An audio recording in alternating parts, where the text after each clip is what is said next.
بسم الله الرحمن الرحيم.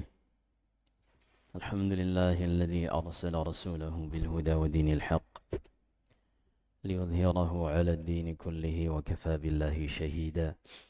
أشهد أن لا إله إلا الله وحده لا شريك له إقرارا به وتوحيدا، وأشهد أن محمدا عبده ورسوله صلى الله وسلم وبارك عليه وعلى آله وأصحابه ومن اقتفى أثره واتبع هداه. أما بعد. Kembali kita lanjutkan pembahasan biografi perawi-perawi dari Sahih Al-Bukhari, dan kita sampai pada hadis Abu Barzah An-Nufi' bin Al-Harith radhiyallahu an tentang ketika Al-Ahnaf bin Qais ingin membantu Ali bin Abi Thalib pada perang Siffin yang kita sudah ceritakan sedikit. Dan kita sudah sampai pada biografi seorang imam Sayyidut Tabi'in Al-Hasan ibn Abil Hasan Yasar Al-Basri rahimahullahu ta'ala. Dan kita sudah sebutkan beberapa ucapan-ucapannya yang kalau seandainya kita perhatikan, yang kita cermati, maka ucapan beliau ini cukup untuk menegur kita, menjadi bahan introspeksi diri. Betapa dahulu para ulama, mereka orang-orang yang selalu memperbaiki hubungan mereka dengan Allah Subhanahu wa taala. Adapun kalau kita melihat keseharian kita, kalau kita bandingkan dengan mereka, seakan-akan merekalah orang-orang yang mengejar surga dan kita tidak tertarik dengannya. Sebagaimana kata Al-Hasan Al-Basri, "Qad hulliyatil jannatu li hadhihi al-ummah ma lam tuhalla li ummin qablaha wa lam tajid laha 'ashiqa." Kata Al-Hasan Al-Basri rahimahullah, sebagaimana diceritakan Al-Dhahabi dalam Siyar, kata beliau, Allah menghiasi surga, menjelaskan tentang apa yang ada di dalam surga secara detail. Allah jelaskan kepada umat ini yang Allah tidak jelaskan kepada umat-umat dahulu. Namun ironisnya, dengan penjelasan secara detail tentang surga, hampir tidak ada dan sangat sedikit yang tertarik untuk beramal agar ia bisa mendapatkan surga. Engkau tidak dapati di antara mereka yang tertarik. Subhanallah. Dan satu ucapan beliau yang sangat luar biasa, yang kalau terus kita renungkan, kita akan melihat bahwasanya kehidupan kita sangat jauh dari jalur apa yang dahulu ditempuh oleh para ulama. Kata Al-Hasan Al-Basri rahimahullah, "In qara'ta al-Qur'an thumma amanta bih la yatulanna fid dunya huznuk wa la yashtaddanna fid dunya khawfuk wa la yakthuranna fid dunya bukauk." Kalau engkau benar-benar membaca Al-Qur'an dan mengimani apa yang engkau baca, mengilmui, memahami dan mengimani apa yang engkau baca, niscaya engkau akan banyak bersedih karena apa yang Allah sebutkan di akhirat sangatlah dahsyat. Dan Nabi SAW bersabda dalam hadis Abu Darda, "Ya ummata Muhammad, law ta'lamuna ma a'lam la dhahiktum qalilan wa la bakaytum kathiran وما تلذذتم بالنساء على الفرش ولا خرجتم إلى الصعودات تجأرون إلى الله." Wahai umat Muhammad, kalau seandainya kalian mengetahui apa yang aku ketahui, niscaya kalian akan banyak menangis dan sedikit tertawa. Kata Al-Hasan Al-Basri rahimahullah, kalau engkau benar-benar membaca Al-Quran dan mengimani, artinya mempercayai apa yang Allah sebutkan di dalam Al-Quran, begitu juga hadis-hadis Nabi sallallahu alaihi wasallam, niscaya kesedihanmu akan semakin panjang. Niscaya rasa takutmu akan semakin kuat. Dan niscaya engkau akan lebih banyak menangis daripada tertawa. Tapi kenapa kita realitanya justru hampir tidak pernah bersedih ketika membaca Al-Quran, hampir tidak pernah menangis ketika membaca Al-Quran. Justru sebaliknya kita lebih banyak tertawa setelah membaca Al-Quran. Jawabannya ada pada permulaan ucapan beliau, idza qara'tal Qur'an tsumma amanta bih. Kalau engkau membaca Al-Quran kemudian engkau mengimaninya. Kemudian engkau mengimaninya. Yang menjadi permasalahan adalah kita membaca Al-Quran, penghalang kita untuk mengimani, artinya mempercayai apa yang Allah sebutkan, sangat banyak penghalangnya. Pertama, kita nggak paham maknanya. Dan ini gimana? Kita mau takut pada sesuatu yang kita nggak tahu. Gimana kita mau sedih pada perkara yang kita nggak paham? Maka ini penghalang pertama. Fawallahi, selama Allah Subhanahu wa ta'ala masih berikan kesempatan kepada kita umur, maka jangan pernah berhenti untuk berusaha mempelajari bahasa Arab.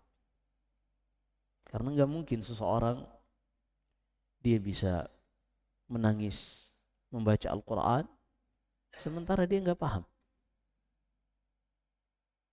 Dia hanya akan bisa menangisi dirinya, bukan menangis dikarenakan apa yang Allah kabarkan.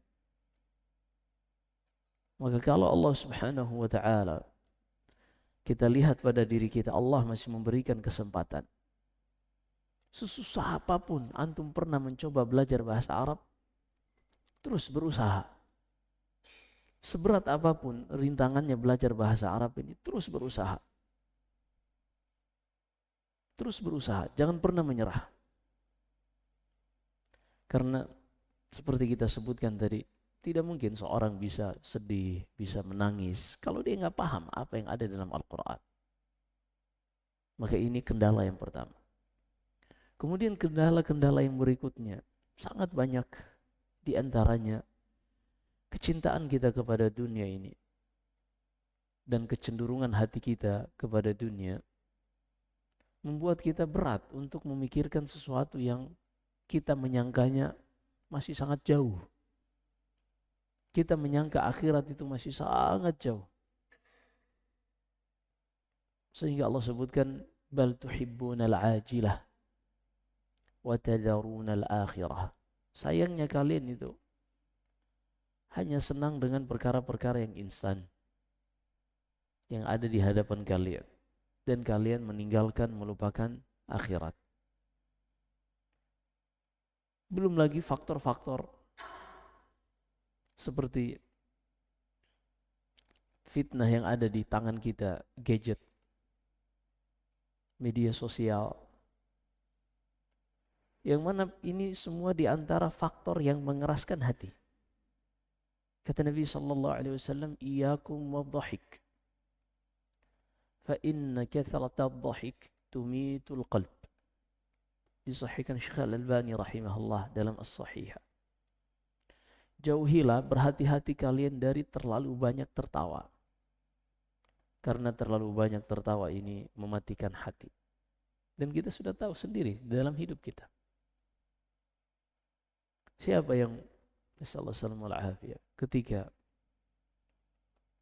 dia membaca Al-Quran, dia mendengarkan apa yang Allah Subhanahu wa ta'ala kabarkan tentang kehidupan akhirah. Lalu ketika itu ia mendapati hatinya bersedih, air matanya berlinang, dan membuatnya semakin merasa dekat kepada Allah Subhanahu wa ta'ala. Dan ini adalah ciri-ciri orang yang berilmu yang Allah sebutkan di akhir surat Al-Isra. Kata Allah, qul aminu bihi aw la tu'minu innal ladzina utul ilma min qablihi idza yutla alaihim yakhruna lil adqani sujada wa yaquluna subhana rabbina in kana wa'du rabbina lamaf'ula wa yakhruna lil adqani yabkuna wa yaziduhum khushu'a. Kata Allah Subhanahu wa taala, katakan kepada mereka wahai Muhammad, silakan beriman kepada Al-Qur'an atau kalian tidak mau beriman, tidak akan merugikan Allah Subhanahu wa taala. Karena Allah memiliki hamba-hamba pilihan yang mereka dianugerahi ilmu tentang kitabnya, yang mereka ketika dibacakan ayat-ayat Allah, mereka akan sujud, menundukkan kepala mereka yang paling tinggi ini bersimpu di hadapan Allah Subhanahu wa taala. Wa yakhruna lil adqani yabkun wa yaziduhum khushu'a. Mereka pun bersujud menangis kepada Allah dan menambah ketentraman, kekhusyuan, ketenangan di dalam hati mereka semakin dekat kepada Allah Subhanahu wa taala. Sifat yang Allah sebutkan ini bagi orang-orang innalladzina utul ilma min qablih. Mereka itu adalah manusia-manusia yang diberikan ilmu, dianugerahi ilmu oleh Allah Subhanahu wa taala. Maka ikhwani, bersyukur ketika Allah Subhanahu wa taala menjadikan hidup kita memiliki manhaj bahwasanya kita ingin beribadah di atas ilmu, kita ingin beribadah sesuai dengan bimbingan Al-Quran dan Sunnah, kita berada di atas manhajus salaf. Di dalam komunitas, ilmu adalah perkara yang paling ingin kita kejar di dalam hidup ini.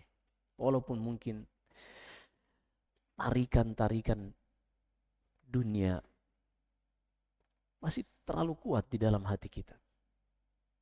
Dorongan untuk kita mengejar dan memuaskan hawa nafsu masih begitu kencang. Itulah ujian kita masing-masing. Itulah fenomena hidup kita. Tapi ketika seorang benar-benar berusaha memperlihatkan kejujurannya di hadapan Allah, bahwasanya dia belajar, bahwasanya dia sudah mengerahkan waktunya untuk bisa memahami kalamullah, Allah sudah jamin di akhir surat Al-Ankabut, kata Allah Subhanahu wa taala, "Walladzina jahadu fina lanahdiyannahum subulana wa innallaha lama'al muhsinin." Dan orang-orang hamba-hamba kami, kata Allah, yang benar-benar jujur, yang benar-benar serius di dalam mencari dan meniti jalan menuju kami. Hawa nafsunya ketika ingin mendorongnya kepada kelalaian, dia berusaha melawannya. Teman-temannya mencoba menariknya untuk melakukan kesibukan-kesibukan yang memalingkan ia dari Al-Quran, ia mencoba menolaknya. Semua faktor yang akan memalingkan ia dari Al-Quran, dari Allah Subhanahu wa taala, ia coba lawan. Dan inilah yang disebut dengan mujahadatun nafs. Seorang bisa melawan dirinya sendiri. Seorang bisa menundukkan keinginan dan hawa nafsunya. Semuanya itu demi untuk meniti jalan mencari kebenaran kepada Allah Subhanahu wa taala. Kata Allah, orang yang melakukan seperti ini, lanahdiyannahum subulana. Kami jamin lanahdiyannahum. Lam di sini kata para ulama muwatti'ah lil qasam. Setiap ada la maka didahului oleh sumpah yang sengaja dihapus. Maka takdirnya wallahi, demi Allah, sungguh kami akan benar-benar memberikan hidayah kepadanya untuk bisa meniti jalan kami. Dengan 3 penekanan di dalam kata ini. Seorang muslim, dia jangan tertipu dengan dunia. Betul, kita nggak bisa hidup tanpa denanir wa darahim. Kita nggak bisa hidup tanpa materi.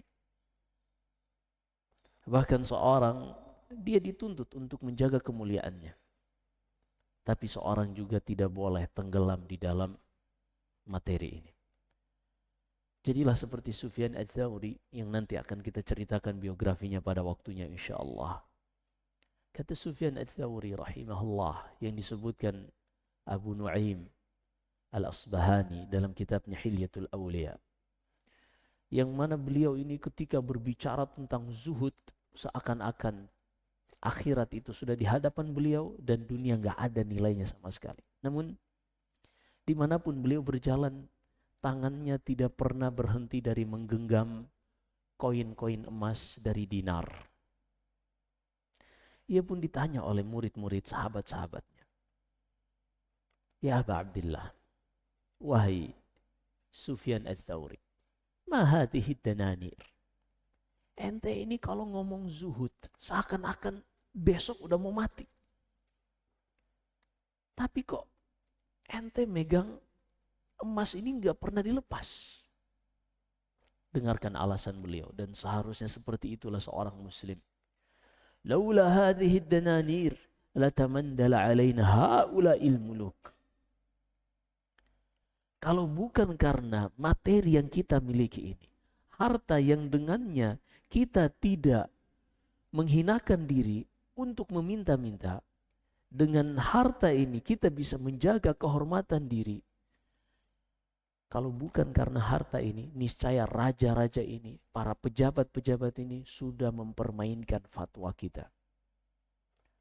Karena seorang yang tidak memiliki kekuatan secara materi, sementara dirinya, keluarganya membutuhkan materi, kemungkinan jiwanya terjebak, kemungkinan hatinya terpenjara kepada orang lain karena kepentingan, ini sangat mungkin. Sebagaimana ucapan Ibn Hibban, ahsin ilan nasi tasta'bid qulubahum fatalama sta'badal insana ihsan. Ini luar biasa kata beliau. Ahsin ilan nasi tasta'bid qulubahum. Berbuat baiklah kepada manusia, niscaya engkau akan menguasai hati mereka. Niscaya engkau akan menggenggam diri mereka. Fatalama ista'badal insana ihsan. Selama yang namanya kebaikan, pemberian akan memperbudak orang lain. Maka seorang muslim ketika dia meniatkan di dalam hidupnya, dia bekerja, dia memiliki usaha, dia menjadi karyawan, atau dia melakukan kegiatan apapun yang bisa membuatnya mandiri secara materi, ketika dia niatkan untuk menjaga iffatun nafs, kehormatan dirinya dan keluarganya, maka ini akan menjadi nilai ibadah di sisi Allah. Tapi jangan sampai semua itu memalingkannya dari tujuan utama hidupnya, yaitu menghambakan diri kepada Allah Subhanahu wa ta'ala. Seorang muslim harus banyak belajar tentang kehidupan ini. Mereka harus berusaha untuk mengetahui kemana arah langkah kaki setiap kali ia memijakkannya. Kita harus pintar. Dan tidak akan ada yang bisa mengajarkan kepada manusia semua itu kecuali Al-Quran. Karena Allah Subhanahu wa ta'ala telah jadikan satu-satunya yang akan membimbing manusia kembali kepada Allah hanyalah Al-Quran. Gak mungkin ada yang lain. Dan Allah sebutkan Al-Quran ini di dalam kitabnya sebagai huda. Alif Lam Mim, dzalikal kitabu la raiba fihi, hudan lil muttaqin. Al-Quran tidak ada keraguan di dalamnya sebagai huda bagi orang-orang bertakwa. Syahrul Ramadan alladzi unzila fihi al-Quran huda linnas. Bulan Ramadan adalah bulan diturunkannya Al-Quran sebagai hidayah bagi manusia. Apa makna hidayah? Hidayah, dahulu orang Arab ketika mereka ingin melewati padang pasir yang luas, yang mana persentase seorang yang melewati padang pasir ini, kalau dia tidak memiliki pengalaman, maka persentase untuk selamatnya lebih kecil dibanding dia pasti akan binasa di situ. Maka mereka ketika ingin menyeberangi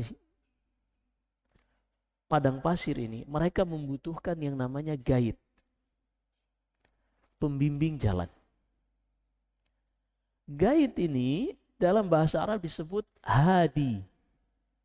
Al-hadi dari kata hidayah.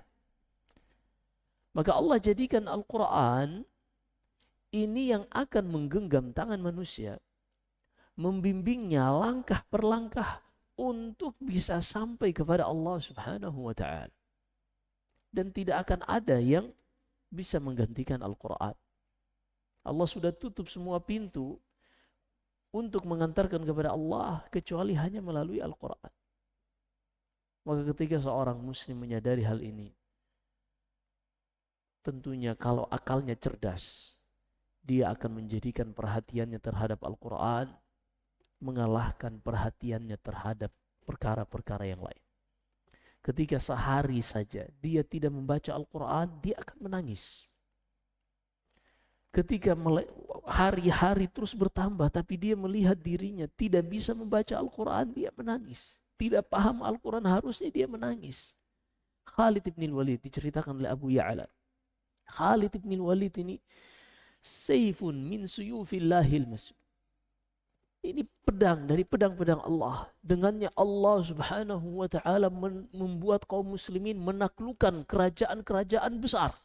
Di zaman Umar bin Khattab, melalui pemerintahan Umar, mengutus Khalid bin Walid menundukkan Tustar, Persia. Tunduk di bawah Umar bin Khattab. Wara'a sahiba kisra'an ra'a Umaran udlan bainar ra'iyyati wa huwa ra'iha ila akhirih. Syahid Khalid bin Walid yang begitu juga ketika perang Mu'tah dan penaklukan Romawi bersama Khalid bin Walid pemimpinnya. Ketika beliau sudah masuk usia tua, yang mana beliau mulai memiliki waktu, tidak lagi berjihad. Suatu saat beliau mengambil mushaf. Beliau peluk mushaf ini. Seraya mengatakan, syaghalana ankal jihad. Selama hidupku, jihad, berdakwah melalui jihad telah melalaikan kami darimu, wahai Al-Quran. Jihad telah melalaikan kami darimu, wahai Al-Quran. Ucapan Khalid bin Walid.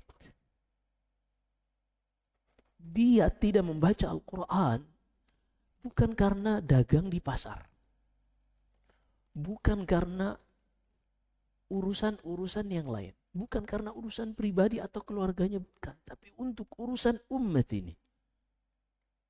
Betapa banyak pahala yang didapatkan Khalid bin Walid dengan kepemimpinannya di dalam menjadi komandan perang. Tapi dengan seperti itu, beliau tahu Al-Quran ini adalah nikmat yang sangat luar biasa ketika seorang membacanya, memahaminya, kemudian mengamalkan. Tapi itulah, beliau menyadari bahwasanya tujuan utama dari Al-Quran ini adalah mengamalkannya. Dan keseharian beliau adalah pengamalan implementasi Al-Quran. Namun beliau kehilangan. Dan ini yang beliau sedih ketika melihat dirinya. Karena sudah disibukkan dari Al-Quran. Tapi yang menyibukkannya adalah kebaikan. Lalu bagaimana dengan kita? Ketika setiap hari kita mendapati diri kita gak membaca Al-Quran. Yang menjadi musibah lebih besar dari itu, kita tidak sedih ketika matahari terbit hingga terbenam kembali, kita belum membaca walaupun satu lembar dari mushaf. Apa yang kita gunakan dari hidup kita ini? Al-Quran yang merupakan hidayah satu-satunya yang akan membimbing seorang untuk bisa sampai kepada Allah, kita tidak baca. Dan ketika kita baca, kita tidak paham. Hati kita juga tidak terketuk untuk mencari cara ini gimana biar kita paham. Aqasat qulubuna fahiya kal hijarah. Apakah hati kita memang sudah terlalu keras sehingga untuk memikirkan nasib kita sendiri kita sudah tidak bisa lagi? Maka benarlah apa yang diucapkan oleh Nabi SAW tadi yang kita sebutkan, iyyakum wadh-dhahik. Fa inna kathrata dhahik tumitul qalb. Berhati-hatilah kalian dari terlalu banyak tertawa. Karena yang namanya banyak tertawa ini akan mematikan hati. Maka jangan heran kalau kita melihat sehari penuh kita tidak membaca Al-Quran, hambar saja kita menghadapinya. besoknya lagi tidak terketuk hati kita untuk mempelajari makna Al-Quran, juga kita biasa-biasa saja, jangan heran. Ternyata benar apa yang diucapkan oleh Nabi Sallallahu Alaihi Wasallam. Kita tidak perlu melihat pembenarannya dari orang lain, tapi kita melihat pembenarannya ada pada diri kita, bahwasanya kita melewati hari-hari kita penuh dengan kelalaian, tapi tidak ada niat untuk introspeksi diri. Bahkan kita tidak mendapati kesempatan untuk evaluasi diri. Maka seorang muslim, dia harus mengetahui kehidupan dunia ini sementara. Dan jangan menanti ketika kita sudah kondisi terpuruk baru kita ingin kembali kepada Allah. Berbeda nilainya. Sebagian orang ketika dia sudah sakit dan sangat terpuruk, barulah dia bertobat kepada Allah Subhanahu wa taala. Alhamdulillah kalau Allah masih berikan kesempatan. Tapi nilainya akan berbeda di sisi Allah ketika seorang ini bertobat kembali kepada Allah dalam keadaan badannya masih sehat. Ide-idenya masih sangat banyak. Ambisinya masih sangat luar biasa. Dan fasilitas yang ia miliki masih melimpah. Ketika kondisi seperti itu, dia kembali kepada Allah, nilainya tidak akan sama dengan orang yang kembali kepada Allah dalam keadaan terpaksa. Allah sebutkan di dalam surat An-Nur, fi buyutin adina Allahu an turfa'a wa yudhkara fiha ismuhu yusabbihu lahu fiha bil ghudwi wal asali rijalun la tulhihim tijaratun wa la bay'un an dzikrillahi wa iqamis salati wa ita'iz zakah yakhafuna yawman tataqallabu fihi al-qulub wal absar. Kata Allah, masjid-masjid adalah rumah-rumah Allah yang Allah izinkan untuk ditinggikan di dalamnya namanya, disebutkan asmanya. Yang mana yang menyebutkannya ini kata Allah, rijal, laki-laki, begitu juga perempuan. Tentunya di sini penyebutan rijal alal aghlabiyah. Para laki-laki yang mereka ini tidak dilalaikan oleh tijarah, perdagangan, jual beli, keuntungan, segala macam fasilitas tidak akan melalaikan mereka dari berzikir kepada Allah Subhanahu wa taala. Kenapa Allah khususkan orang-orang ini? Karena perdagangan jual beli ini adalah perkara yang paling menyibukkan seseorang, yang potensi untuk memalingkan ia dari menuntut ilmu, dari membaca Al-Quran, dari mengingat Allah. Ini sangat besar. Kenapa? Karena ketika seorang dagang, jualan misalnya, dia mulai dari satu barang dan cuan, ini menimbulkan efek adiktif, efek kecanduan. Dia pun cari lagi, wah barang ini laku, cari lagi barang baru. Kalau yang sudah laku ini barang A, maka dia akan pesan barang A ini 2 kali lipat. Terus sampai dia tidak hanya menyiapkan barang untuk dijual saja, tapi stok opname untuk berbulan-bulan. Sudah siap. Ketagihan. Ketika satu barang ini sudah bagus penjualannya, maka dia akan pindah ke barang yang lain. Dan dia tidak akan pernah berhenti. Hingga akhirnya dia sadar ternyata semua yang ia lakukan ini sudah memindahkan tujuan hidupnya dari yang seharusnya beribadah kepada Allah, ternyata sudah lebih condong kepada mengumpulkan materi. Wailul likulli humazatin lumazah alladzi jama'a malan wa 'addadah yahsabu anna malahu akhlada. Miskin. Celaka bagi orang-orang yang selalu mengumpat, yang menghina orang lain dengan lisan atau dengan fisiknya. Yang mana ia mengumpulkan harta dan menghitung-hitungnya terus-menerus. Artinya apa? Dia selalu berusaha, berkaitan tentang harta ini sangat detail. Dan kalau sedikit ada keuntungan, dia akan berusaha untuk mengembangkan keuntungan tersebut.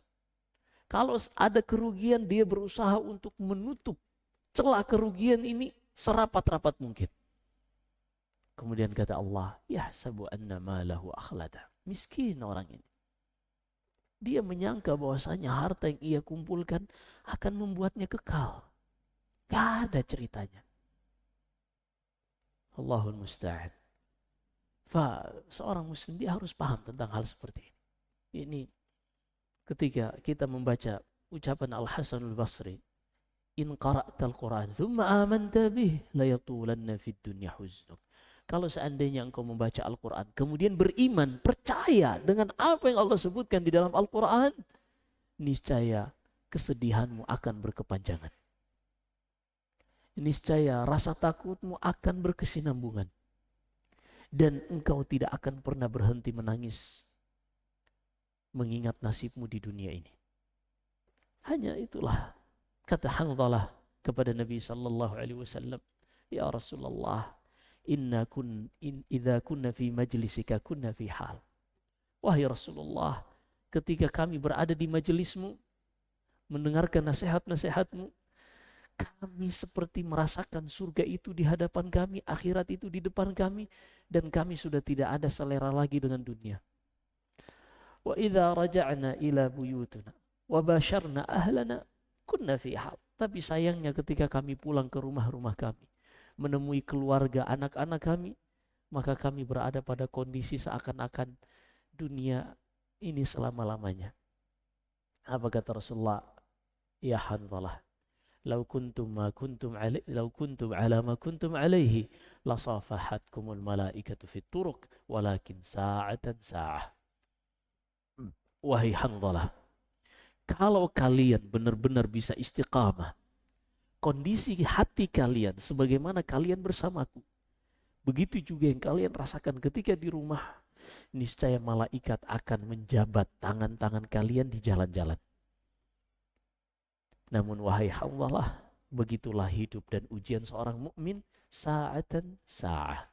Terkadang satu waktu dia lalai kepada Allah, maka keimanannya ini akan kembali mengingatkannya untuk dia teringat lagi kepada Allah Subhanahu wa taala, sa'atan sa'ah. Maka ketika seorang muslim mendapati kesehariannya terkadang lalai, dia jangan mengalah dengan kelalaiannya. Dia harus melawan, dia harus mencoba bangkit. Cara bangkit ada beberapa langkah-langkah yang harus dicapai oleh seorang, diantaranya adalah dia memiliki prinsip dan tekad yang kuat. Dan itulah keimanan. Dia harus punya prinsip dan tekad yang kuat. Dia ingin menjadi baik. Dia ingin bisa baca Quran. Dia ingin bisa bahasa Arab untuk paham Al-Quran. Nggak penting bagi dia bisa ngomong Arab. Nggak penting. Yang penting ketika dia membuka mushaf ini,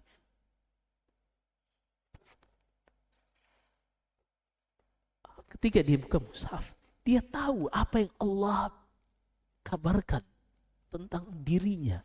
Dia tahu apa yang Allah kabarkan tentang kehidupan dunia. Dan dia tahu apa yang Allah kabarkan tentang akhirat. Dia nggak ingin tujuan-tujuan yang lain. Ketika tekad seseorang ini kuat, azamnya ini benar-benar mantap, maka sekuat apapun godaan, dengan izin Allah dan taufik dari Allah, nggak akan goyang. Berkata Imam Syafi'i rahimahullah, man talabal ula saharal layali. Siapa saja yang punya tekad kuat untuk mendapatkan kondisi ideal, baik itu prestasi yang tinggi, atau seperti yang kita sebutkan ini, ingin bisa baca Quran, hafal Quran. Siapa saja yang punya tekad kuat, maka begadang di malam hari adalah konsekuensi yang akan dia jalani untuk mengejar cita-citanya. Kita harus punya prinsip dalam hidup. Kita harus punya tekad yang kuat. Jangan setiap kali ada godaan, kita terbawa arus. Baru mau belajar, lihat teman-teman yang belajar kesusahan, mereka udahan, kita juga ikut udahan. Itu kan yang terjadi. Assalamualaikum. Inilah pelajaran-pelajaran kehidupan yang kita tuh harus melek dengan kehidupan. Kita harus paham. Dan apa yang diucapkan para salaf, benar-benar mutiara-mutiara yang kita sangat butuhkan di hari-hari yang melalaikan kita dari langkah kita kepada Allah sangat banyak. Yang membuat kita selalu lupa dari tujuan hidup kita sangat banyak. Maka seorang muslim, dia harus bisa untuk memiliki prinsip memohon pertolongan kepada Allah agar Allah meneguhkannya di dalam mencapai tujuan-tujuannya. Dan kita harus sadar bahwasanya kehidupan ini seperti itu. Yang senangnya akan membuat kita ketagihan, dan yang susahnya akan membuat kita selalu trauma, sehingga ketika seorang pernah miskin, dia berusaha untuk tidak pernah miskin. Trauma dia dengan kemiskinan. Maka traumanya ini pun terkadang membuatnya bablas, terkadang membuatnya untuk lalai dari Allah Subhanahu wa taala itu semakin besar. Al-Imam Al-Hasan Al-Basri rahimahullah,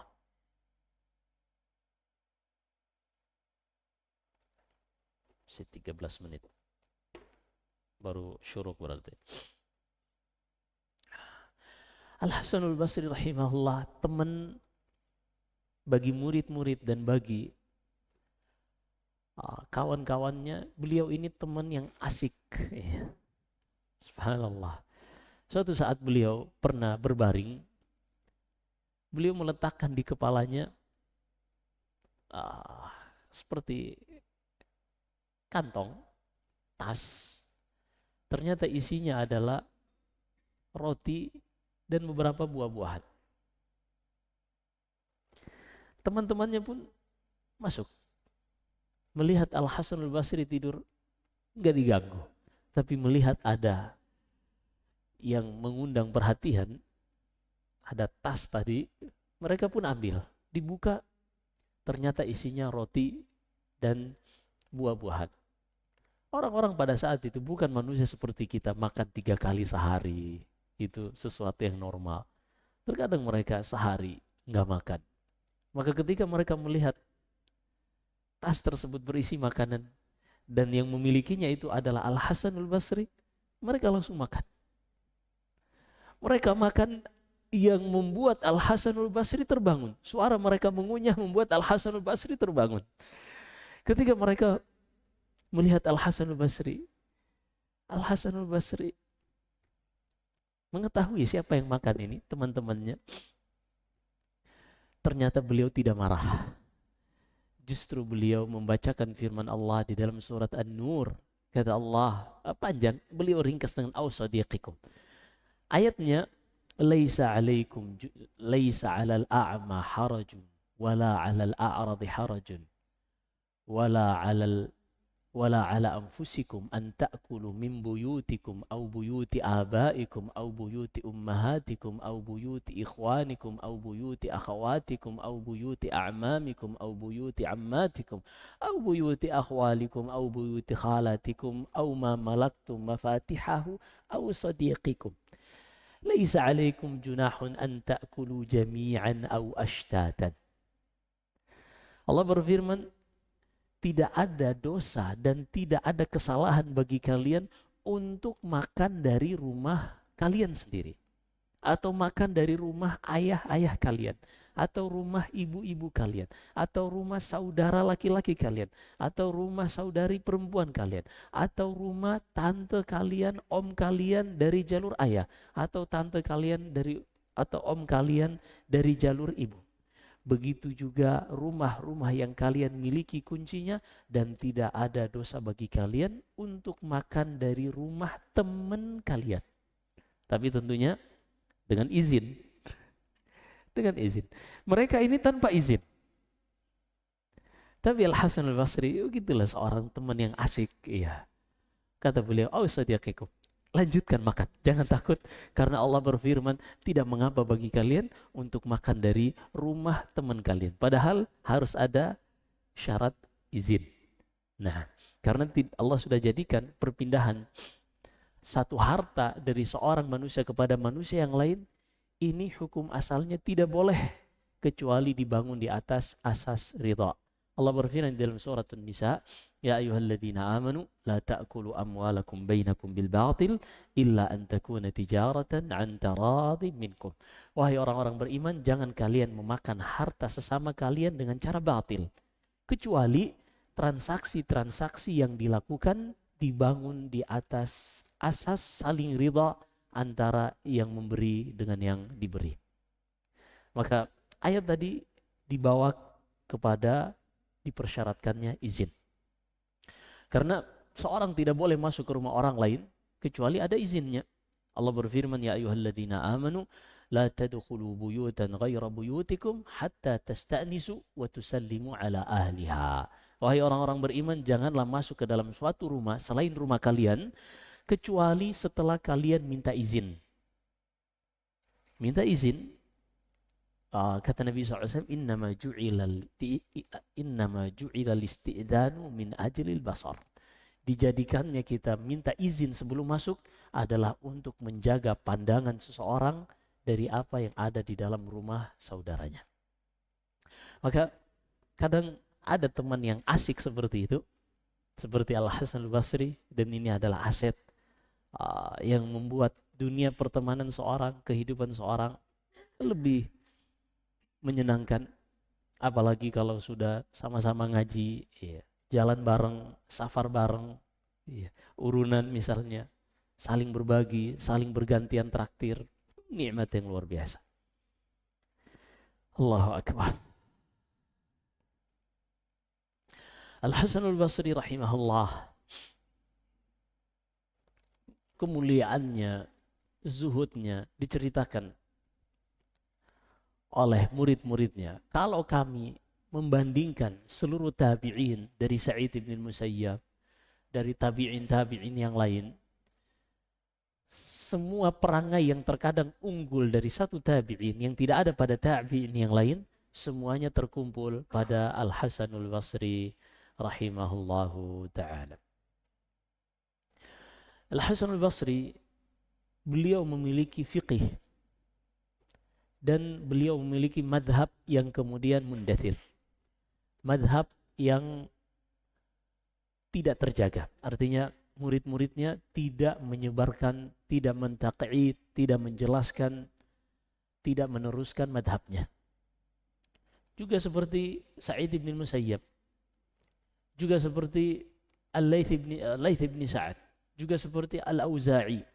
Mereka ini memiliki madhab, pendapat-pendapat dalam fiqih, hanya saja murid-muridnya tidak seperti murid Imam Abu Hanifah, Imam Malik, Imam Syafi'i, Imam Ahmad, yang mereka ketika mendengarkan pendapat-pendapat imam mereka dibuatkan kaidah-kaidah. Kenapa imamnya ini berbicara seperti ini? Ternyata kaidahnya seperti ini. Begitu mereka menjabarkan madhab-madhab yang tentunya mereka landaskan kepada Al-Quran dan Sunnah.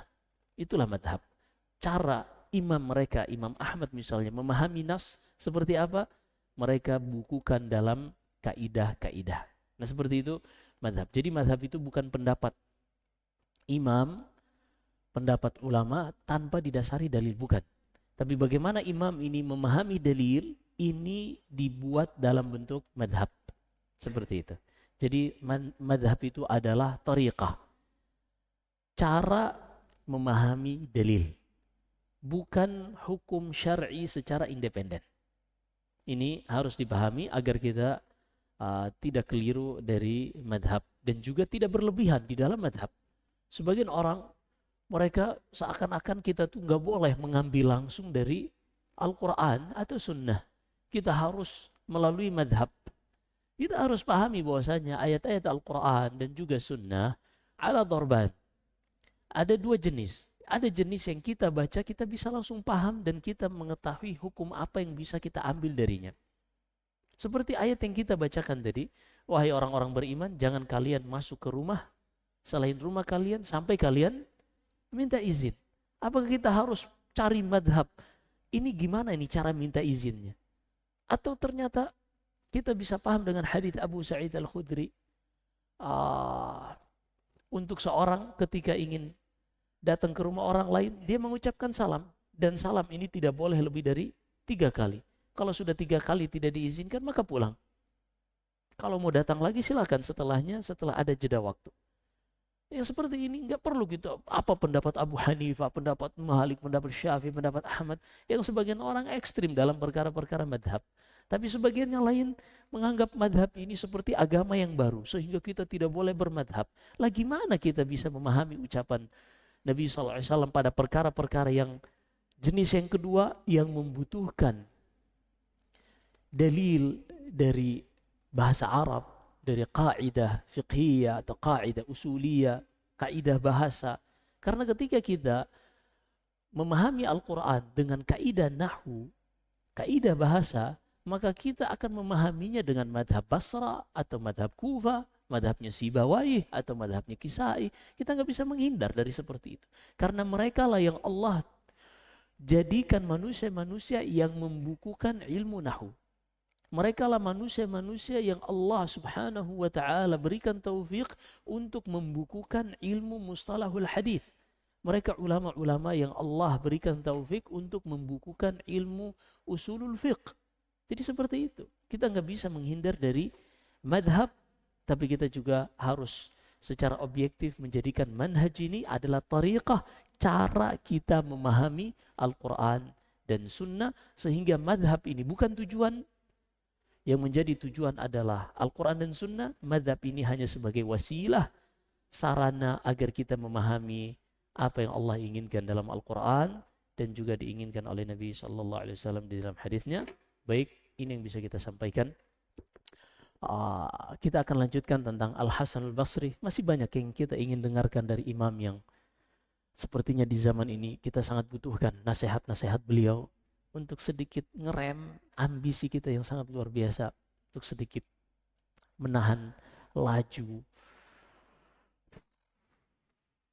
keinginan-keinginan dunia kita yang selalu haus akan dunia. Nasallahu alaihi wasallam. Semoga Allah memaafkan kesalahan-kesalahan kita dan memberikan hidayah untuk kita lebih bijak di dalam melangkah hari-hari berikutnya.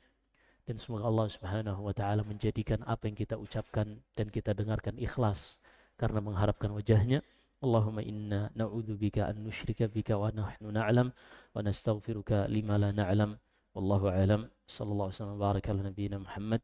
Jika ada benarnya semata-mata dari Allah subhanahu wa ta'ala, jika ada kesalahan dan kekurangan dari saya, wa astaghfirullah li wa lakum. وآخر دعوانا أن الحمد لله رب العالمين. سبحانك اللهم وبحمدك أشهد أن لا إله إلا أنت أستغفرك وأتوب إليك. والسلام عليكم ورحمة الله وبركاته.